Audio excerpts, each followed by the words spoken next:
Hi, everyone. For the students who are joining us, we're gonna give another minute or two for students to load into the room and then we'll get going. Great. Hello, students. Hello, everybody. Hi, everyone. Once again, if you just joined us, we're gonna give about a minute for everyone to load in the room. We are expecting a large crowd. So just giving a minute or so for everyone to load into the Zoom room.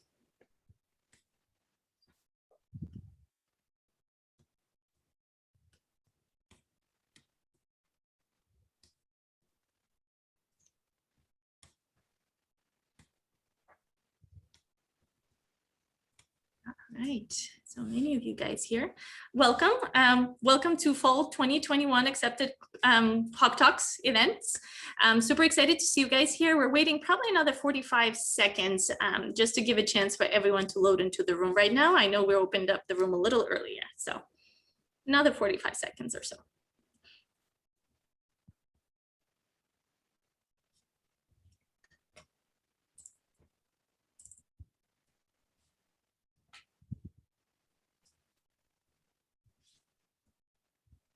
Okay, I say we go ahead and get started.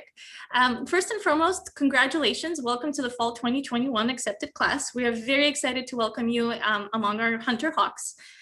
You are now one of the Hawks, so we are super excited to see you in one of the Hawk Talks as well.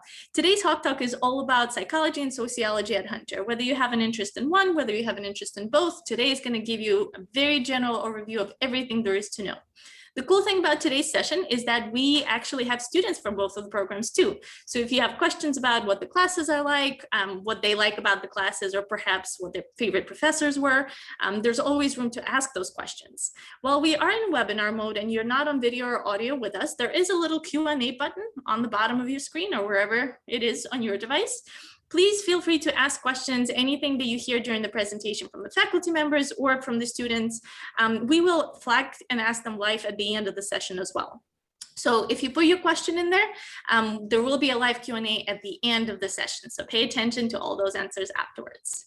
Once again, congratulations. And we're going to go right into the session. And I would love to introduce you to Maria Helena, who's going to talk to you a little bit about psychology. Hello, everybody. Thank you for joining us. This is very exciting. Congratulations on being accepted to Hunter and being a Hawk student. Hunter is a very exciting and dynamic campus, and we are very happy to have you here. I'm going to talk to you a little bit about the psychology program. We call it One Major, Endless Possibilities, because you can do anything you want with the psychology major. So hold on. I have just a few slides here, and I hope it will help you understand a little bit about the program and bring you questions about it, because we are here exactly for that, to answer them. We're very excited about the program. So what is psychology? If you chose a psychology major, you already know what it is, right? Psychology is an academic discipline with a broad spectrum of interests. If you go to the American Psychological Association, you're going to see that psychology has 54 divisions. So that means 54 different interests in psychology, different areas that we study in psychology. So it's a science, it can be studied, it can be verifiable, and it uses empiric methods to understand cause and effect, consequence. It has the objective of to study and understand social behaviors, how we function individually and how we function in groups. Has the objective of understanding the properties of the brain and its mental functions, how we create our thoughts and how they are formed. The psychology studies the connection between behavior in the mind, right, in the brain, how we do what we do, and what are the consequences of such behaviors. It's very interdisciplinary. We have faculty members from biology, communications, neuroscience, psychologists, has sociologists in their faculty body, anthropologists, people who work with the law, lawyers, philosophy, architecture. So it's very diverse and very interdisciplinary. So what can you do with a BA in psychology, right? You want to know. This is important. It's about here, but it's also about a path. So what are you going to do? So you can do anything with the psychology. Our students go on to graduate schools. Hunter is research institution. Our program in psychology is a research program. And so students can do anything. They can go into master's programs and PhD programs. They go into medical school, they go into vet school, dental school, all in the area of health, physical therapy, phonoaudiology.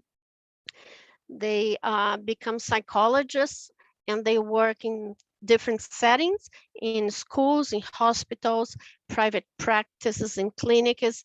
They work in research institutions, political campaigns. In fact, last week I sent an announcement about the available internship. We are going to have local elections in June. So a candidate was asking for students to run their stats. Um, they work in TV, they work in sports of psychology. The Olympic Games are coming up, hopefully. And if they do, lots of those athletes hire a psychologist to work with them. Uh, and our students work with nonprofit organizations. They also may become social workers. They can go for the school psychology. They can become school counselors, mental health counselors, academic counselors, teachers, nurses, physicians, vets, and pharmacists. So what do we offer here at Hunter? We are a very dynamic program, and we offer top-notch faculty members with award-winning labs. Throughout this year of pandemic, our faculty members were working hard on writing grants, and they won several awards and published books and received a lot of grants with thousands of dollars, millions, I think, dollars.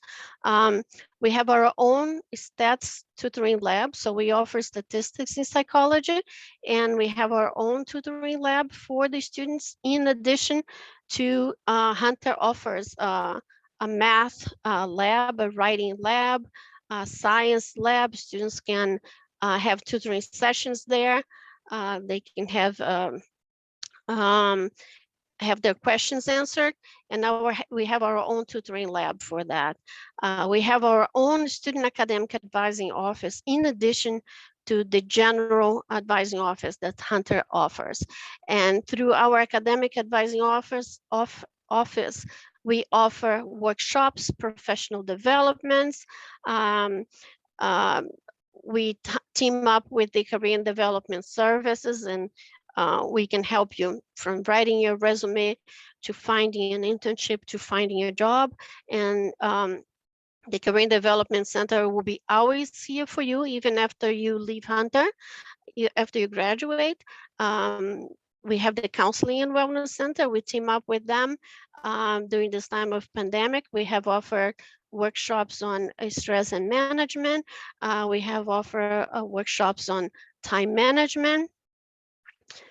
We offer independent study that you can work with a faculty member in the lab doing research with them. We offer 306 psychological services, which is a course that you're able to team up with a professional in the psychology area and shadow them and figure out, is this really what I want to do? For that, we also offer internships, and we have placements in hospitals like Lenox Hill. We have placements in nonprofit organizations like the Door. We have placements in schools. We have honors in psychology, which is 2 courses in your last 2 academic semesters at Hunter. So if you have a high GPA, high overall GPA, high Hunter psychology GPA, you can apply for that. You team up with a faculty member, you work in their lab for 2 semesters doing research. You're going to be mentored by that faculty member. You're going to be prepared to apply for graduate school. We host 3 conferences a year, and they are comprised of students from the tri-state areas, from Hunter, Fordham. We have people coming from Rutgers and other schools. We have the Psych High, which is the oldest honors society, is a psychology honors society. We have the Psych Collective, which is comprised of the Psych Club, and we have a very active Psych Club, even during the pandemic. Students are on social network. They created this course account. Everybody can join. They are offering academic events. They are offering social events, all virtually. We have the Psych News, which is a publication organized and published by the students on their own research here at Hunter. The conferences for the last year, the last 2 semesters, we did it virtually, and it was really fun and nice to see what everybody's doing. Students can present posters, the students can present on the podium. So it's really fun to see what they are doing.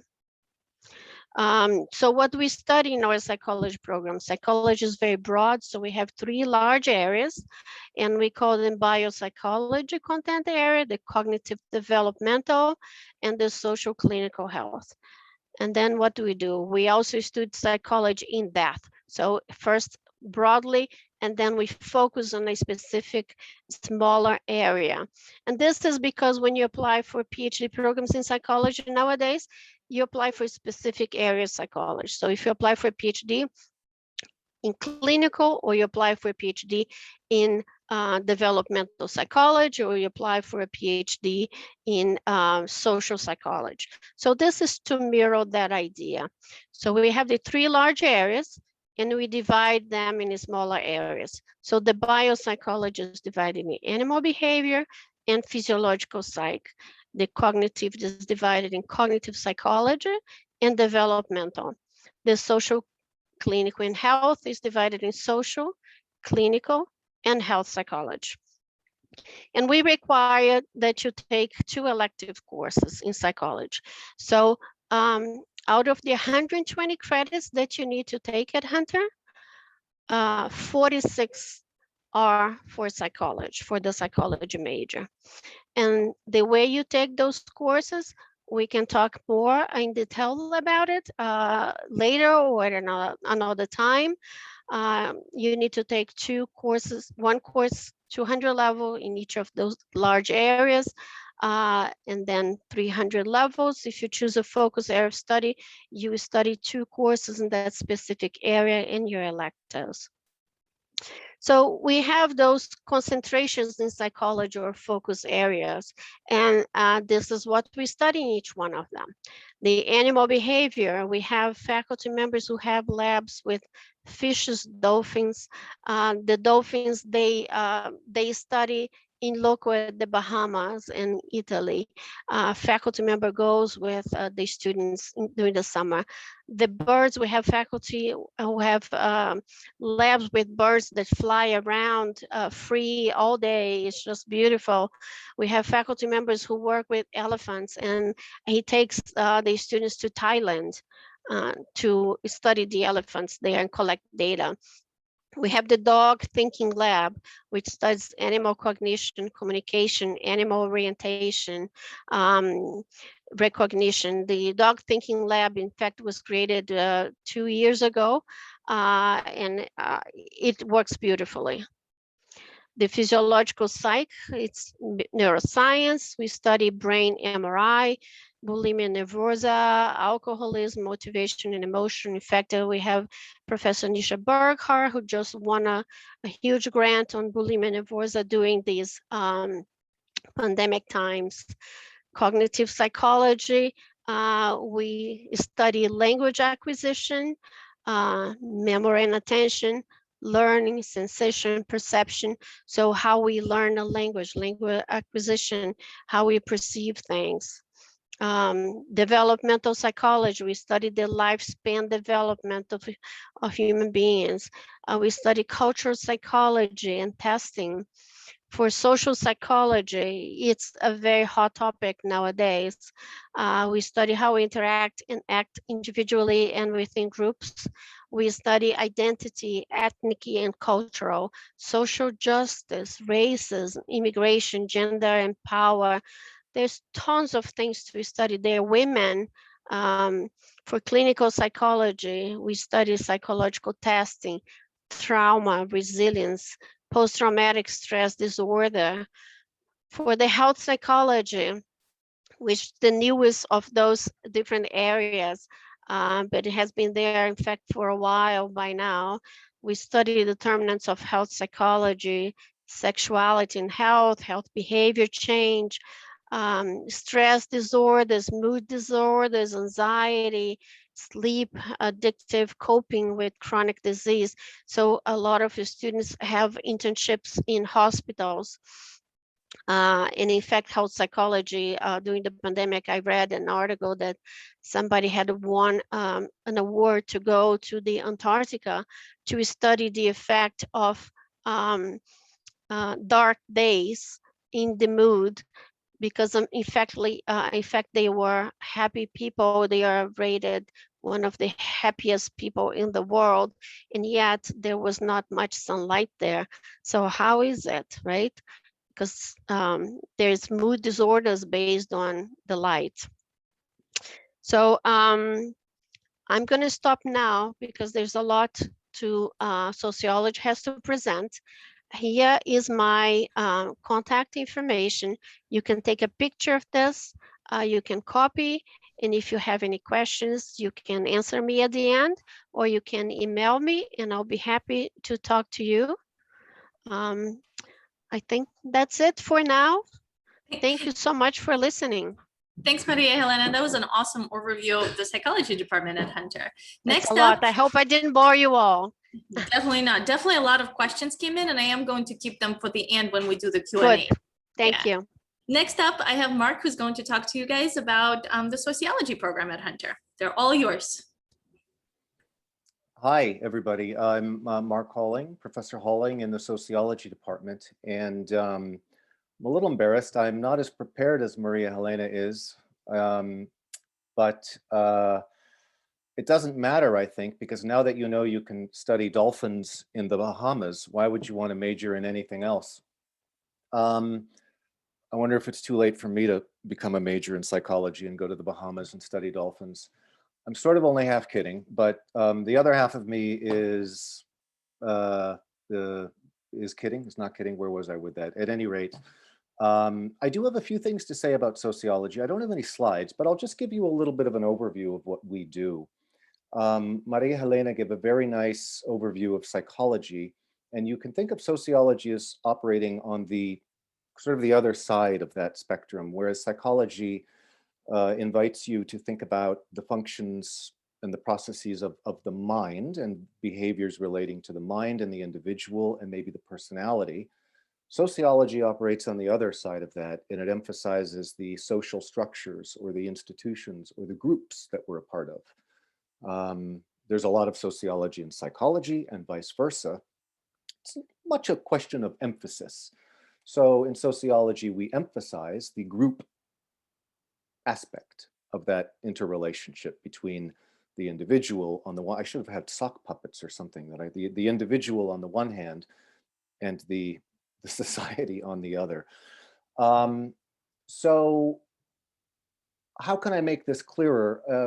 When I teach sociology, sometimes if I teach an intro class or even an upper level class, to be honest, I'm always very clear about really telling my students that the main thing that they should get out of the class, whatever it is that society is a force that shapes us, that conditions our behavior in certain ways. Often we're not even aware of it. So depending on what social groups we might be a part of, or certain social characteristics we might have, maybe our ethnicity or our gender, or various other social statuses that might characterize us.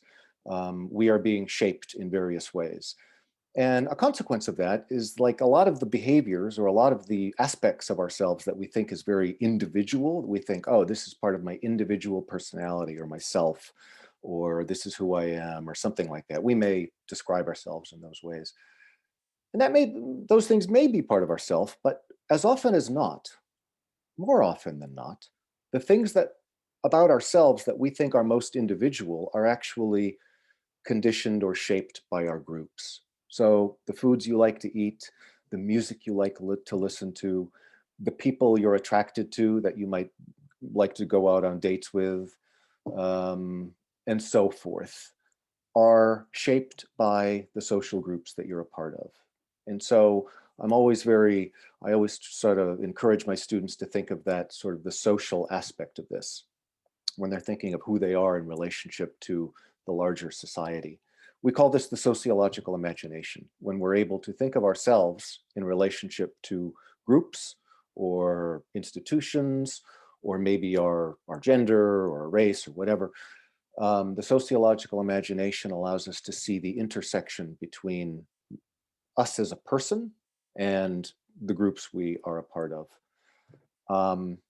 And it's relatively new in human history. For most of human history, we were just, people didn't really consider themselves in relationship to individualism and choices that they might make about who they want to be. You guys right now, you're debating between sociology and psychology and probably 100 other different majors too.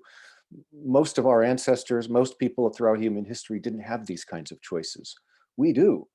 It's unique in human history. We're in a relatively unique place in human history for a few hundred years that we can have these options. And it's really exciting and liberating to be able to choose all of these things.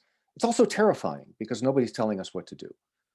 So if you've ever loved the feeling of freedom, of being able to choose what to study, what to eat, who to go out with, where to live, where to go, whatever you want to do, but you're also confused by how to make these choices, well, welcome to the modern world.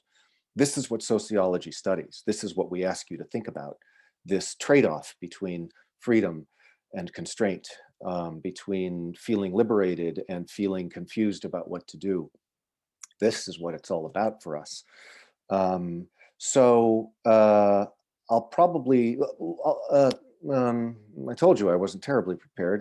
Next time I'll have to have some slides or something, but I guess one little anecdote I'll leave you with is this. I sometimes ask my students if they've ever been to a party or anywhere where they've had to meet somebody new.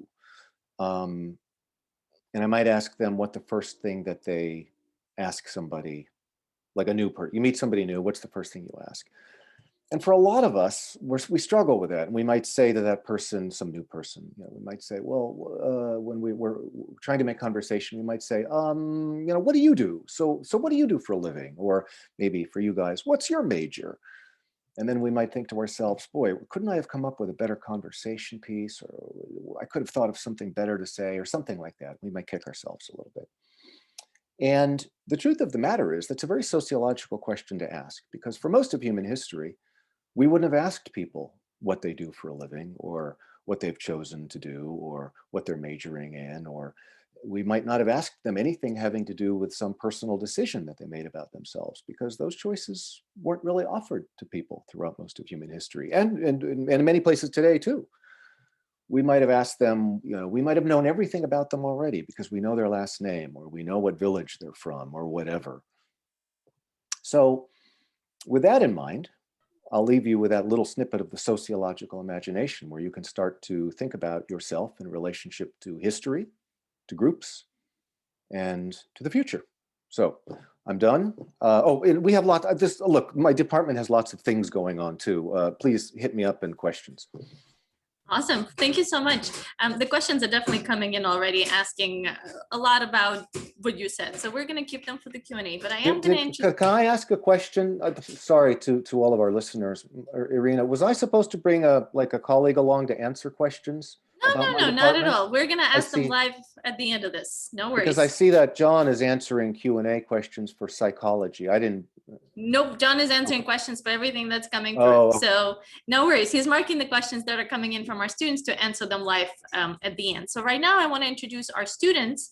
I have two students here, one from each of the programs. So if I can have Amelia start our introductions, if you can tell us a little bit about yourself and why you decided to study sociology at Hunter. Yeah, for sure. So hi, everyone. My name is Amelia. I'm currently a college junior at Hunter College, majoring in sociology. I come from Brooklyn, so I'm a commuter to Hunter College when it was in campus. And the reason why I chose sociology, and this is going to be a real cheesy answer, but when I took my first sociology class, Soc 101, I kind of like knew in myself that this is what I wanted to major in. And that's like super cheesy, but like when you take classes that you're interested in and you participate actively in in like the discussions, you kind of know that this is where you're heading.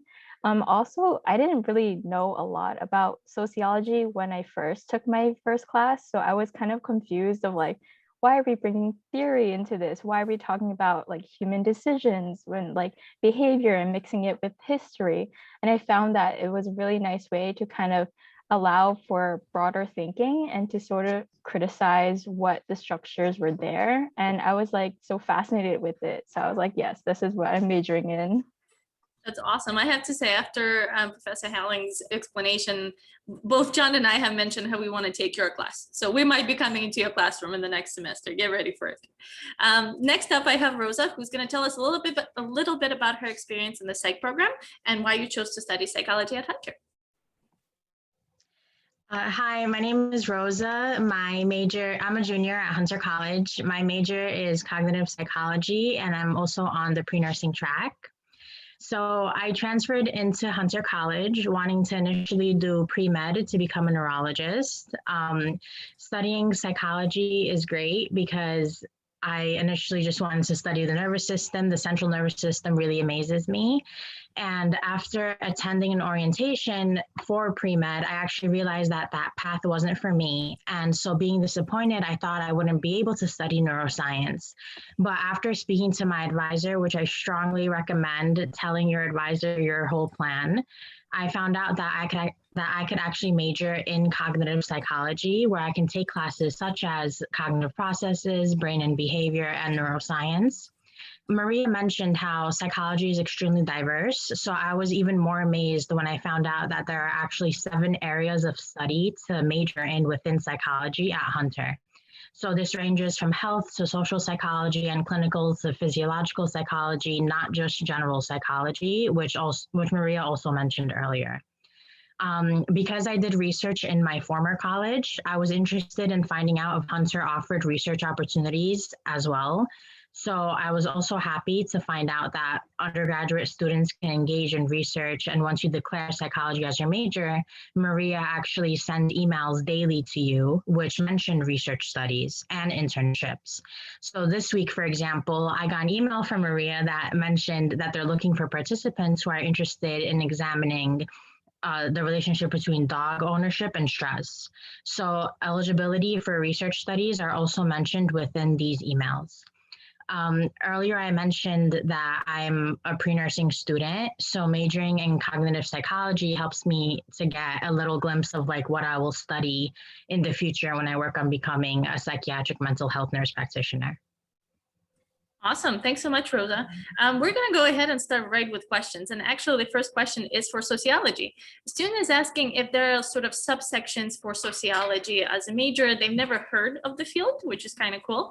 And if you wanted to go in a specific field or job direction, is there a specific thing that you should be studying within sociology? All you, Professor Helling. Okay, 2 questions. One is, are there specific subsections? There are. As an undergraduate, and even within my department, we kind of create some concentrations. They're not official. Unlike psychology, ours are not as formal as that. So you don't have to declare your interest or declare you declare your concentration in one of these sub areas. But on our website, you can see that there are some concentrations, one focusing on institutions, one focusing on criminology, another one on social work, another one on culture, another one on history and theory, and so forth. There might be a few more. And basically they represent different kinds of broad areas within sociology. So if you take a course that you like a lot and you're like, gee, I really like that course, I would like to do something similar, you can kind of create a path for yourself that includes some of those other questions, or those other courses rather. So yes, the short answer is yes.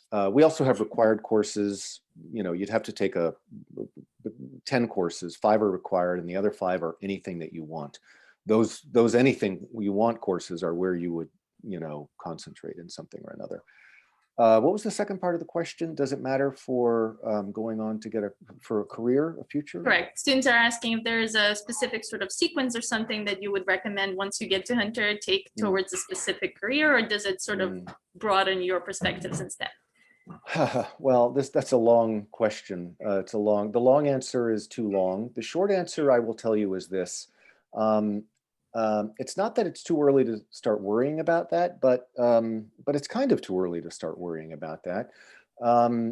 Enjoy yourself, take some classes, decide what you like. You don't have to have it all figured out yet. You certainly don't have to worry too much about taking the wrong course and getting off track or something like that. It's just, on some level, it doesn't even matter what you major in. I'm sorry to say this, but it's true. Your undergraduate degree is less important than what you decide to do a master's in, or maybe even internships you do that give you a foot in the door somewhere. That's not always true, and there are important exceptions to that. If you want to do animal behavior, you're going to need to, if you want to study dolphin behavior, you're going to want to study psychology probably. But on the margins, it's probably not going to matter that much what you major in. But there might be some particular courses that we offer. If you're interested in social work, we offer a fieldwork course that might be good for you. There might be a couple of other examples along those lines, but I think that would be better. I'd be happy to address that individually with you. I think that might be more effective. Absolutely. At the end of the session, we will provide you guys with contact information for both Maria Helena and Mark. So you guys are absolutely welcome to reach out to them with more specific questions. The next question in the Q&A is for actually Maria Helena. And the students are asking, what if you're not sure which track of psychology to go with? What do you recommend to do? Yeah, that's a great question. So the tracks are optional. A lot of people choose not to and go as a general psychologist. And a lot of people know already what they want to do, so they try to get a deeper, acquire deeper knowledge in that specific area. So it's not required, but it is recommended. The idea is that when you take the 200 level courses, you take one in each large area. Everybody needs to do it. And that's your option to try out a little bit of this, a little bit of that, a little bit of something else, and see if any of this catch your interest. If none of them is specifically, or if you are uncertain, it's fine if you go for general psychology. Rosa chose cognitive psychology.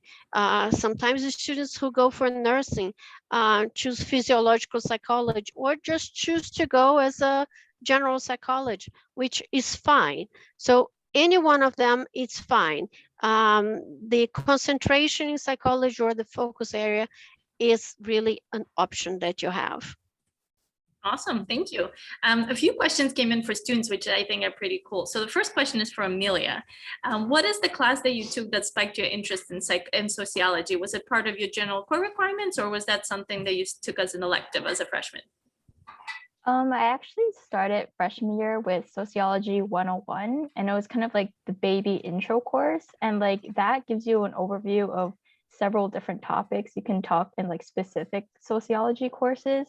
So they had this textbook, and the textbook had a bunch of options. So like theory, a section for theories, something on race, something on gender, and like it was all divided in that way. And so being exposed to that many topics and like actually participating in the conversation was really interesting, and kind of connecting it to how we can be critical of it was really nice too. Awesome. And you didn't expect to take that class as a freshman? It was one of the requirements, or you just went in thinking I am going to take sociology? So that's kind of funny. I took many different courses as a freshman. So I wanted to try like basically almost everything. So I took a course in philosophy, sociology, media, poli-sci.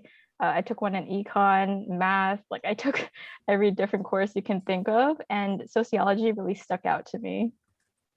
Awesome. And that sort of, I think, is the point of the whole liberal arts curriculum at Hunter, that for those of you who are freshmen in the room, your first year, year and a half, really, maybe even 2 if you stretch it, gives you a chance to try out different things. We have so many different majors that you probably have never heard of coming out from high school. So things like Asian American studies, Africana Puerto Rican studies, women and gender studies, things that you probably never considered as a thing to study.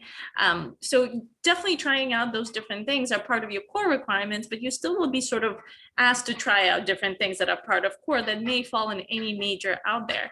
And having, you never know, you may actually really like and have an interest in one of the other majors as well. So highly recommend to check out everything that Hunter offers, not just the one specific track that you guys may be interested in, psychology or sociology. I know that Amelia has picked up a pre-business certificate studies thing in her time here. And that's, again, has nothing to do with where she started out, which is kind of a phenomenal thing. So my next question is about research. A lot of students are asking if we wanted to do some specific research, or how does finding research work at Hunter within psychology or sociology? Professor or Maria Helena, you want to start since you're unmuted? Sure. So research, all our faculty members do research. They all have labs. So it's an opportunity. You can take it for credit as Psych 201 or 395, or you can take as the honors. You do need a faculty member to sponsor you because they want to make sure that you have attendance, you have a grade at the end, you have the proper training. You can find internships outside of Hunter, like on the first semester that we are all virtually, our labs were closed, but NYU labs were open. Some of Columbia were open. So we had students who found internships at those locations. You still need a faculty member to sponsor you because we want to know that you are doing there is not making copies or making sandwiches or cleaning up events. You have to be doing something related to psychology. It has to be related to the knowledge that you're acquiring at Hunter. So you need you sign a contract with a faculty member, both of you. It's just to make sure it's clear for both parties. This is what you need to do in order to get a grade. This is what the faculty member needs to do to train you. Once the contract is signed, we put the permission online. Our labs are reopening little by little. We have been offering internships and independent study. Awesome, thank you. Mark, is there how do sociology students find out about internships or research that's available within the department? Well, sometimes they email me or somebody else in the department and ask if anybody needs a research assistant. And there's always that sort of, I don't know if that's informal exactly, but that's one, that's one way of going about finding additional research experience. We also offer independent study. So for students who want to do an independent study or an honors independent study, slight difference between those. One obviously qualifies you for honors, the other one doesn't, but both of those would usually involve some degree, well, would definitely involve some degree of independent research conducted under the supervision of a full-time faculty person. Many of our courses involve some kind of research. So we don't have labs in this precise way that Maria Helena is talking about it, but we do just because of the nature of the different subject matter, but you would certainly do some research in some of your courses, and all of our new majors are expected to fulfill at the end, usually their last semester, what we call our capstone course. And that is it's an advanced research class. Everybody has to take it, and it's taught by a full-time faculty member, usually in some area of their interest, and then you will sort of it's kind of a way to put together a lot of what you've learned, maybe incorporating some of the methods and theories and subject matter content areas that you've been thinking about for a couple of years. You sort of put it together into a final research project. But everybody has to do that. So as a way of, you must do it to fulfill the major. So, but again, there's additional ways. If you're really excited about doing more, you can do independent study. You can maybe get a research assistantship with a professor. There's other ways too. Awesome, thank you. And since I have you up, somebody is asking what type of degrees or what type of career paths do usually students with sociology go into? Sociology majors. Well, it's another good question. It sort of cycles back to what I was saying before, and I hope that students find this to be liberating rather than restraining. But in some ways, for a lot of students, it's not going to matter what you declare your major in. And I try to tell a lot of students this so that they don't have as much anxiety. I think I see a lot of students since in my time of advising that they come to me and they're very stressed out about what to major in, because I think that they overthink how important their undergraduate degree is going to be in their life. And I want to say that with a stipulation that sometimes it matters. If you want to be an accountant, you should study accounting, or a nurse, or blah, whatever.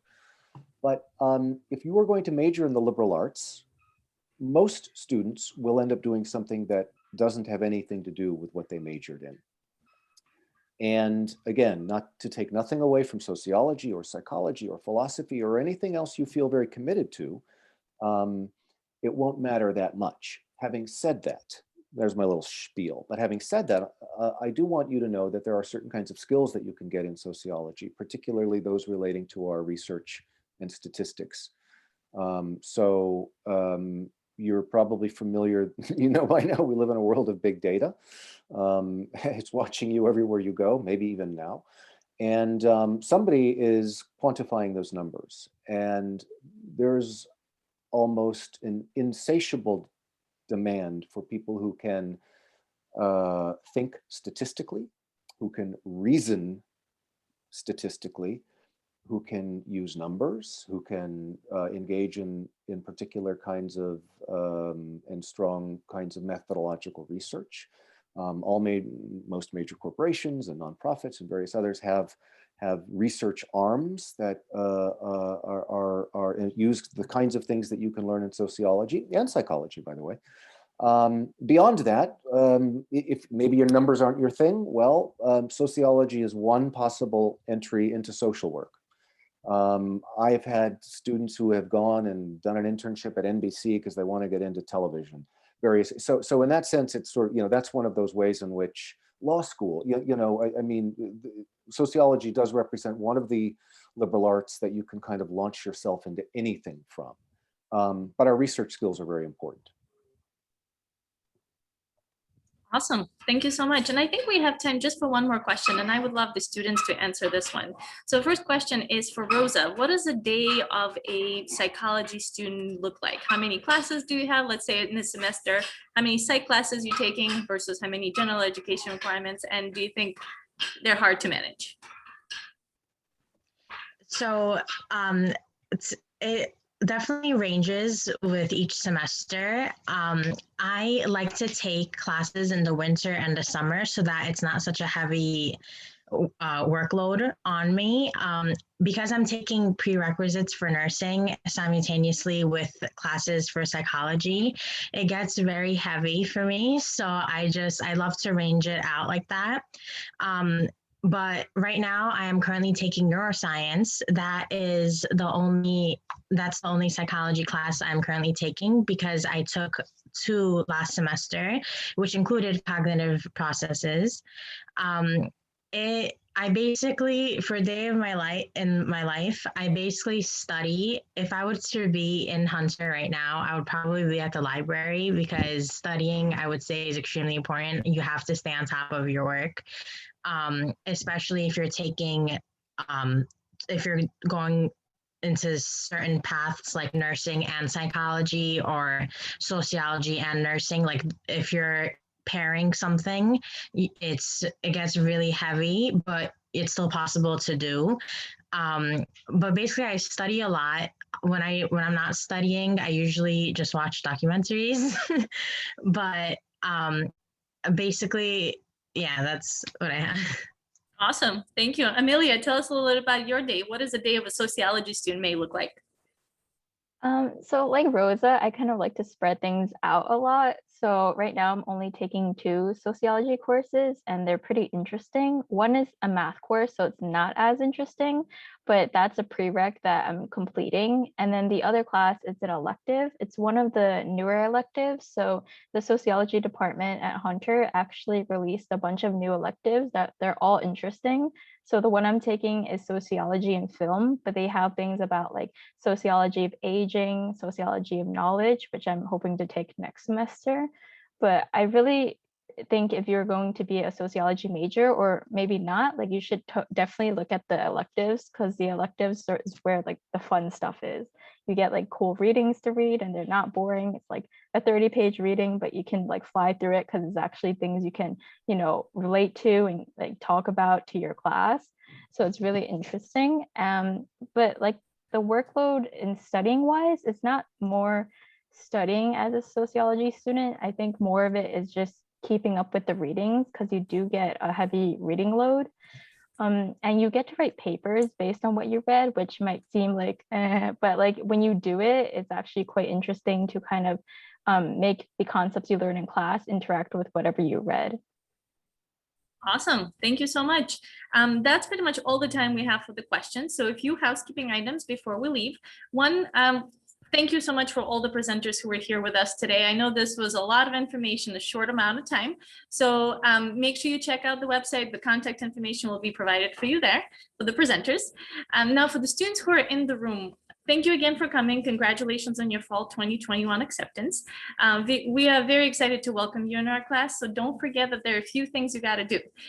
If you decided that Hunter is it and you want to become part of the Hawk family, make sure you go to CUNY first and submit the deposit, commit to Hunter to reserve your seat in the fall class.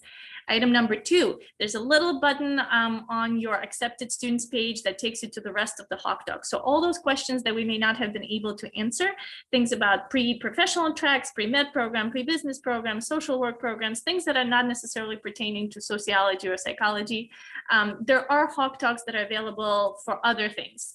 So you're welcome to attend all of them, none of them, or every single other one if you'd like. Whatever you find interest in, make sure you go to those. We have faculty presenting for you from every single department. Now, last but not least, if you have questions to our students, Amelia, Rosa, or any other student within the sociology or psychology program or any other program, there's a little chat with us tab right on the same page that's in the chat right now. Chat with students takes you directly to our current students in the program. So if you want to ask them about their favorite classes, favorite professors, how the days may be, what the type of internships they're doing, how they're managing those internships, or even if you want to learn more about what Hunter location is like, what it's like being on the Upper East Side of the city, definitely send them a message. They're there to chat with you and talk to you about their experience at Hunter. So once again, congratulations. We're looking forward to welcoming you to the fall 2021 class. And thank you for joining us today. Bye, everyone. Bye, guys. Thank you. Bye.